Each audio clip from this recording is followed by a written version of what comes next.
Hey, it's Nabel J. Lee, and welcome into a new Buzzcast here on BuzzWorthy Radio. Katie Barberi stars in Telemundo's telenovela Corazon Valiente, which she is nominated for Best Supporting Actress in.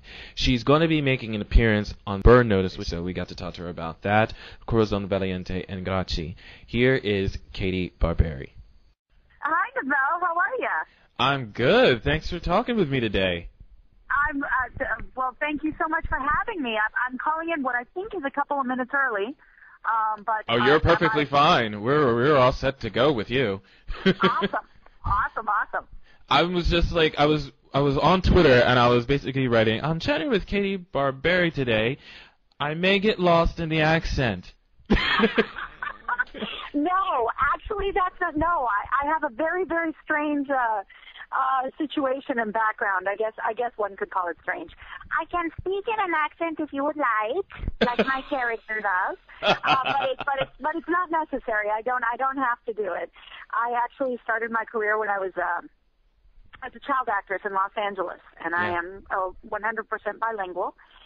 And I went to Mexico quite by accident, actually, to shoot what is known in the telenovela genre as I went to shoot a telenovela in English for Televisa because they were trying to work that genre. Right. And they were a little ahead of their time, and they found out that I was born there in Mexico, in Televisa, and they offered me a contract to do telenovelas. And so at the time I said, I don't speak that. I was born in Mexico, but I don't speak that much Spanish. My mother's American. I've lived my whole life in the United States. And they said, well, we'll give you a fantastic diction coach who was later nominated for an Academy Award called Adriana Barraza. She was nominated for Babel, and so she's amazing. She's as great of a teacher as she is an actress. And she had me speaking Spanish as if I was born and raised there within 6 months. And 18 telenovelas later, here I am. Here you are. And Here I am. And I saw that you were in Acapulco Bay, and I watched that show. Are you my kidding God. Me? No, I'm not kidding. I'm dead serious. It was you? You were the one that was watching. I was the one. I was the Lone Ranger in that. Yep. Okay. No, I'm kidding. It was a really good show, which had some up and coming actors. And did you see me? I played Mora. Yes. I was Tony's ex-girlfriend. You remember? Oh my God. I used to talk about this with my friends, and they thought I was nuts. And oh my God. Well, my mom loved the show too, but I thought that was just because she was my mom. That was the show that I went down to Mexico to shoot with Televisa, and it was an experimental. They did 3 of these telenovelas in English. I think they actually sold. Where on earth were you that you saw this show? Because we don't know where it sold actually. Acapulco Bay. I actually did not watch it until probably a while ago because. Thanks to the wonderfulness of YouTube, they started putting it up there. But I did know about it years ago when it first premiered. My sister actually was the one that told me about it, and she was like, "Have you heard of this show?" And I was like, "No." Yeah, it was. Well, they were a little bit ahead of their time. I think when it came to the genre, they were trying to sell the format. The telenovela it's like a really long miniseries. It runs 5 nights a week, somewhere between 6 to 8 months, usually on the air. And they were trying to sell this format to, I believe, Fox. I assume it's okay that I tell that trade secret. It was almost 20 years ago. Yeah. And they were trying to sell this format. I think it will, at some point, find its place in what we Latinos like to call the Anglo market, but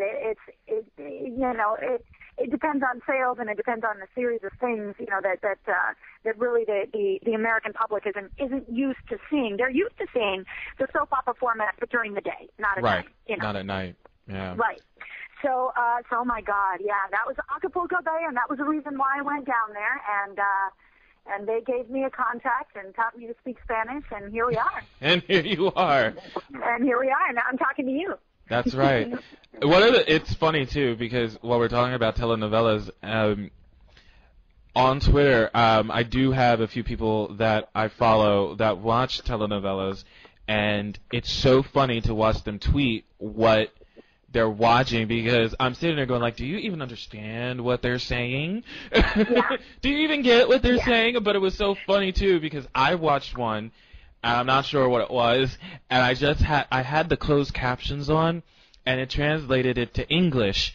So I was like, oh, that's what they're saying. Yeah, no, it's very, very freaky to be in, New Orleans, or to be in Georgia, or to be and have somebody walk up and say, "I just love your work," and I immediately answer back, "You got me confused with somebody else." No, I don't. I'm studying Spanish at the university, and they have me, and you could be talking to what you would consider to be, inappropriately, I guess, for me to say, but what you would consider to be the whitest person on the face of the earth, and they know who you are, and it's because, I don't know if Univision offers this, but Telemundo does, and a lot of their the closed caption, and a lot of the Spanish students, Americans, who are learning to speak Spanish, because it is a very, very important language to know now for all business. Right. Basically, all business. If you are bilingual, you've got a leg up, in any industry that you're really working in. So they send them to watch Spanish, and they send them to watch us. And I think to myself, oh my God, Yep. the things that they're learning. Yep, exactly. So there you have it. I just crack up though, because I know that everybody probably only watches it because they have so many cat fights in there, and they're brutal cat fights too. I mean, they go all out with it, and Yeah. when somebody tells me there's a cat fight going on, I fights just this change year. the channel. I just change the channel right to it so I can see it. There you go. Yeah. No, it's like watching a train wreck. You just can't look away. You can't look away. Yeah, I actually I had been a child actress in LA. I started when I was 10 years old, and it wasn't until I got to Mexico I had to take a week of stunts. And they taught me how to pull hair and drag somebody across the room and slap and kick and punch. You didn't and all have a those things. stunt woman? Like, you basically don't have a stunt woman doing that stuff? No, we do. Especially, here in the United States, working with Telemundo and the project that I'm doing now with Nickelodeon Latin America, although it's more for kids and for tweens. It's called Grachi. So there's not a lot of violence. It's a great project as well. But when it comes to these projects with Telemundo, yeah, we do have stunt people, but if we are trained in stage combat, it helps. It helps the cameraman, it helps the director, because then they don't have to cut away to a stunt person as much as they might, if we didn't know what we were doing. Oh, Yeah. okay. I got you. So, yeah. No, and I mean, you have to fight in heels. That's the challenge. You're fighting in heels. You're fighting in spiked 6-inch heels. There's your challenge. No, don't fall and eat it. Don't fall and eat. I would probably see the woman with the 6-inch heels using it as a weapon instead of fighting in them. They would use it as a weapon on somebody. We have done that on a couple of occasions, but it does get a little dangerous. We'd have to have a certain amount of disdain for our coworker, which usually doesn't happen. So, we tried to stay away from the spike heels. Oh, okay. Yeah, just in case, just keep the spike heels away from my body. Yeah, keep the spike heels away from my face, please. Nowhere near my face. Nowhere near the face. You can do it anywhere else, but not the face. It's okay. Exactly. Now, you're going to be in the summer finale of Burn Notice. I believe it's already the summer. It's very exciting. I didn't even know it. It's the weirdest. It's so funny because I started, like I said, as a child actress in L.A. Mm-hmm. And I'm obviously, English speaking and have been Spanish speaking for quite some time. And I have been steadily working in the telenovela genre in Mexico and Colombia and Miami now for quite some time. And I found someone that I had kind of lost along the way in my life. His name is Craig Hurley. He is now my boyfriend, and he when we did a show together in L.A., we did Freddy's Nightmares. Do you remember the whole Freddy Krueger thing, the whole slasher thing, the Nightmare on Elm Street? Yeah. They did like 6 of those movies, and when they had exhausted the movie genre, they did a series starring Robert Englund, and he was sort of the narrator and would kind of possess the characters that they would bring in, and they would have new guest stars every week. It was kind of like a Twilight Zone type theme. And I did this show when I was 17 years old and Craig was 20. And he would walk into the makeup room or wherever, and I would just sweat the adolescent sweat because I thought he was the most beautiful man. And he paid me absolutely no mind, no attention at all. Uh-oh. He said it's because, yeah, I know. Well, he said it's because I was 17 and I was illegal. I was jailbait. I say it was the 80s here, but Good save. we'll never really know. Good save. Yeah, and he wrote a book. I never saw or heard from him again. And I went to Mexico, and I became a telenovela star, their term, not mine. And I kind of forgot all about it and forgot about a lot of people in L.A. and just kind of moved on. And he wrote a book called 27 and All Washed Up, which he wrote a year ago, and he's now promoting. And he sent me a message on Facebook, and this was almost a year ago now, and he said, I wrote about you in the book, and I was like, hi, by the way, I hope you've been doing well over the past 23 years. And I wrote this book, and you're in it, and I hope you like it, and I'd like to send you a copy. And I was like, wow, what a blast from the past, and it was just an awesome memory that I had of this guy that I just thought was the greatest.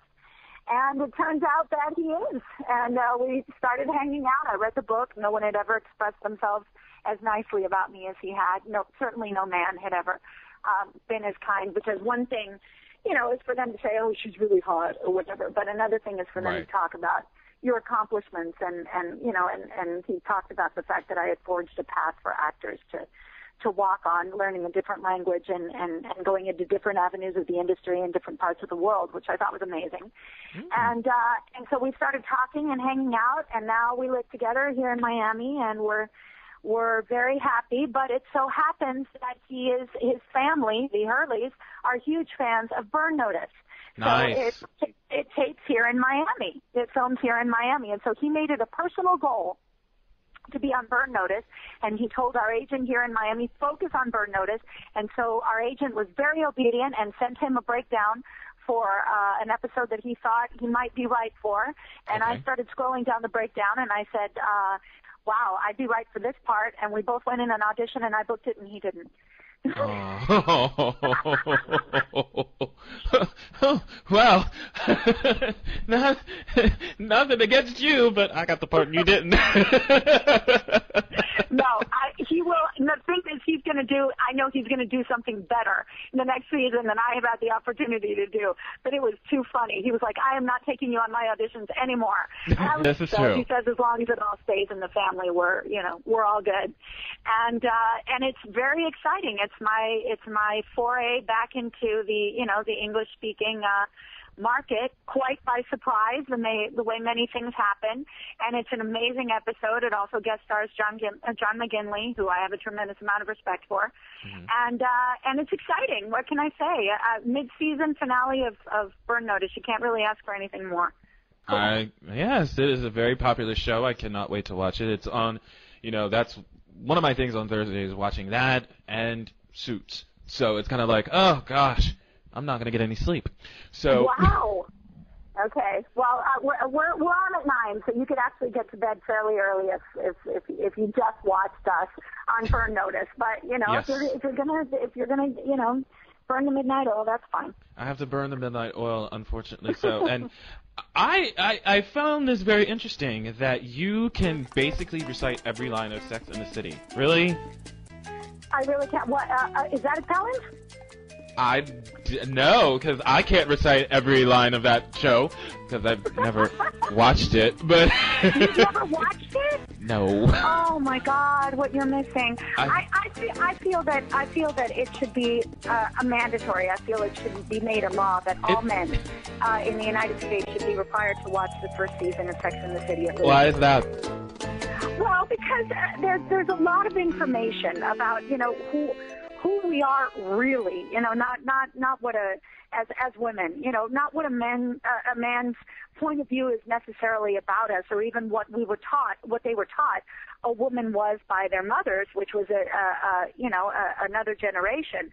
But who we are now, and there are 4 archetypes, and those 4 archetypes represent 4 distinctly different types of women, but in the end, you'll see a little bit of yourself in all of them. And I just thought Michael Patrick King's writing was just brilliant, and it's one of my favorite shows. I love that, and then Craig and I right now are addicted to The Newsroom. I love The Newsroom. Oh, my God. Okay, it's amazing. I love that show. Oh, my God. Yeah, it's incredible. It's incredible. It's lovely to see, brilliant actors and brilliant writing and brilliant direction at its best. It's just unbelievable. I gotta catch up on last King's work. I love what's that? I gotta catch up on last night's show tonight, and I totally missed last night's, but I gotta catch up on it tonight. We just watched it. We just watched it about an hour ago. It was fantastic. You'll love it. Oh, God, I love that show. I'm salivating. Yeah.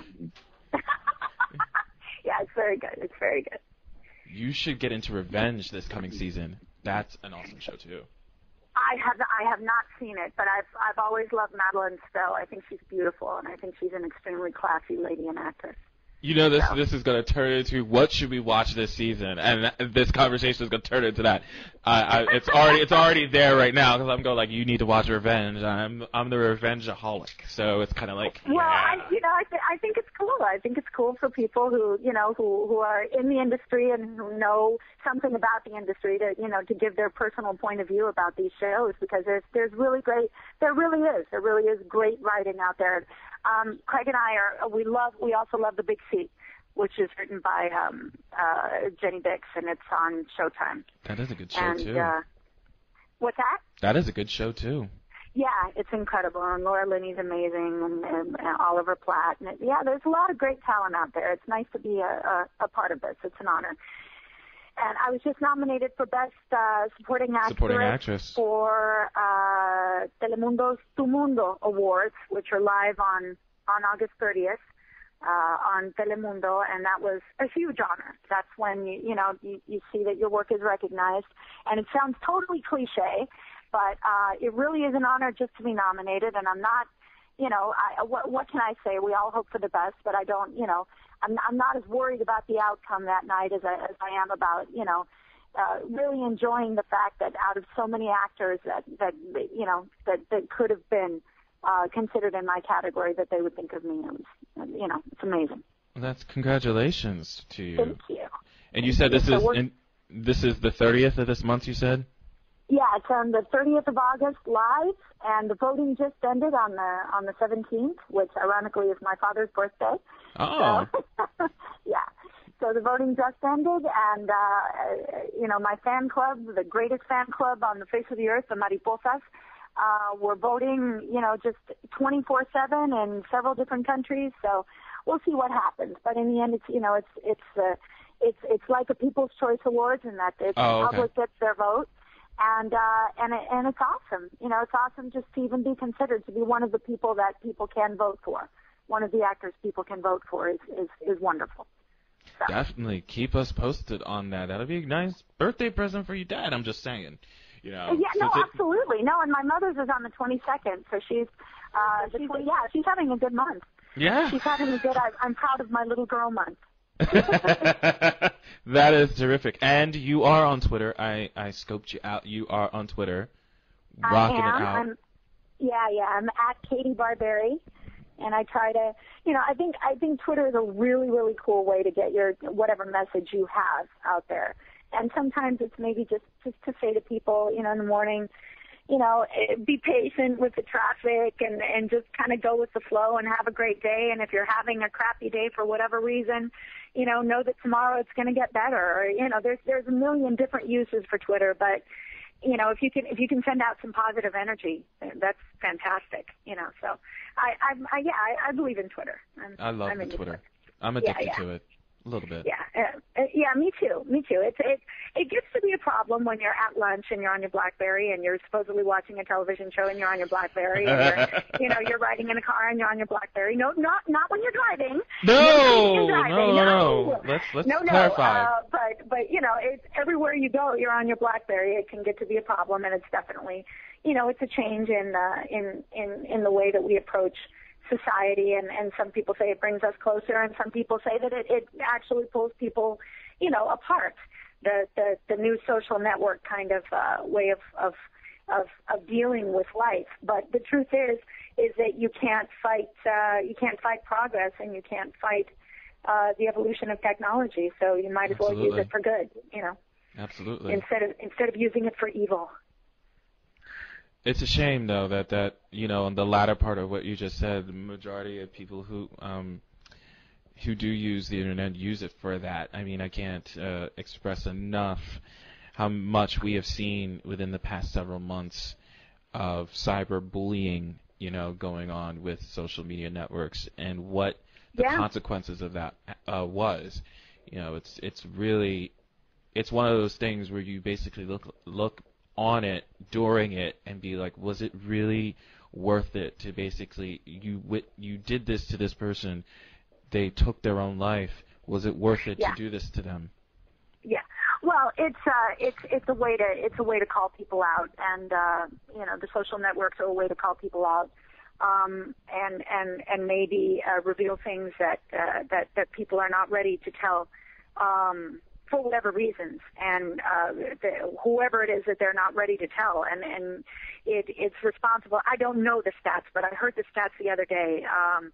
About there's actually been an increase in divorces due to the social networks, because people, I believe it. Yeah. Well, not only because people are being called out, but because people are also finding lost loves on the social networks, and getting reconnected with people that they kind of left behind. And you know, there's always a negative side and a you know, but again, I mean, if it is used correctly, if the internet is used correctly, and if the social networks are used correctly, you can do social good. You can get positive messages out there. I'm constantly talking about you know, women's empowerment. That's my thing. I've got a jewelry line coming out soon here. Right now we're at the skin testing stage, you know, and everything has to be it has to be done very carefully, because you want to put out the best products possible. You know, everybody deserves to have the best shot at enjoying what you're offering them. So we're at that stage, but the design is done, and it's based on my fan club, the Mariposas, which means butterfly in Spanish, and my theme is butterfly, find your wings, mariposa, find your wings, whatever those wings may be. I'm very much for women's empowerment. If it's your education, if it's the love of your life, if it's the job you want, if it's spiritual awakening, whatever it is that you're looking for, those are your wings, and with that you will be able to fly. And so that's kind of the theme of the line that's coming up here.